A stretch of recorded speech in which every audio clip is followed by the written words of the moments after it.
Konnichiwa minasan. I hope you all are safe and fine. Welcome back to my channel Japanese language మన తెలుగులో. ఈరోజు మనం ఈ వీడియోలో కొత్త టాపిక్ అనేది నేర్చుకుందాం.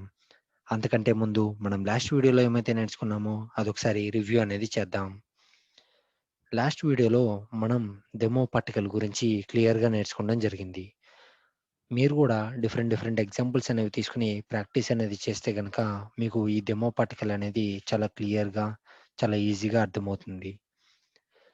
మీరు ప్రాక్టీస్ చేసేటప్పుడు కొంచెం లౌడ్‌గా గనక ప్రాక్టీస్ చేస్తే గనక మీకు జపనీస్ లాంగ్వేజ్ అనేది చాలా తొందరగా వస్తుంది. కాబట్టి మాక్సిమం మీరు లౌడ్‌గా ప్రాక్టీస్ చేయడానికి ట్రై చేయండి. Okay friends. ఈరోజు మనం ఈ వీడియోలో కొత్త టాపిక్ అనేది నేర్చుకుందాం. కౌంటర్స్. మనం ప్రీవియస్ వీడియోస్‌లో గనక చూసుకున్నట్టయితే మనం ఇర్రెగ్యులర్ ఆబ్జెక్ట్స్ యొక్క కౌంటర్స్ అనేవి మనం నేర్చుకోవడం జరిగింది. ఈ వీడియోలో మనం సిలిండ్రికల్ ఆబ్జెక్ట్స్ యొక్క కౌంటర్స్ గురించి నేర్చుకుందాం.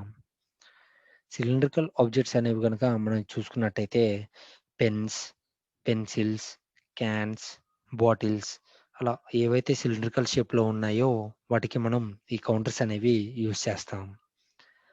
Okay friends. ఇప్పుడు మనం కౌంటర్స్ అనేవి చూద్దాం.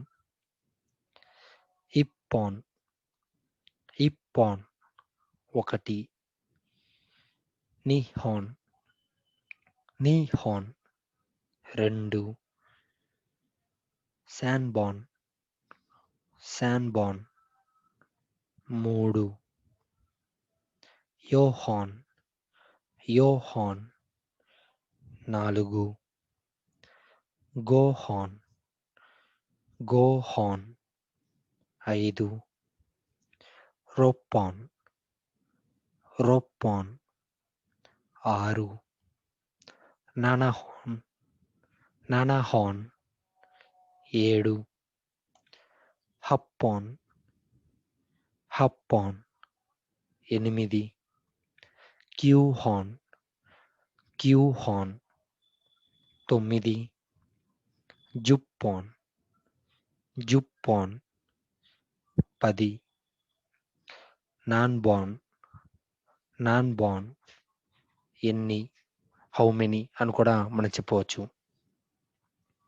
Okay friends. మీరు ఈ కౌంటర్స్ అనేవి ప్రాక్టీస్ అనేది చేయండి.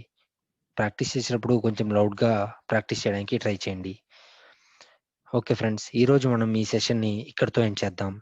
వచ్చే వీడియోలో మనం మరికొత్త టాపిక్ అనేది నేర్చుకుందాం. అరిగతో గొజైమాస్. Thank you for watching this video.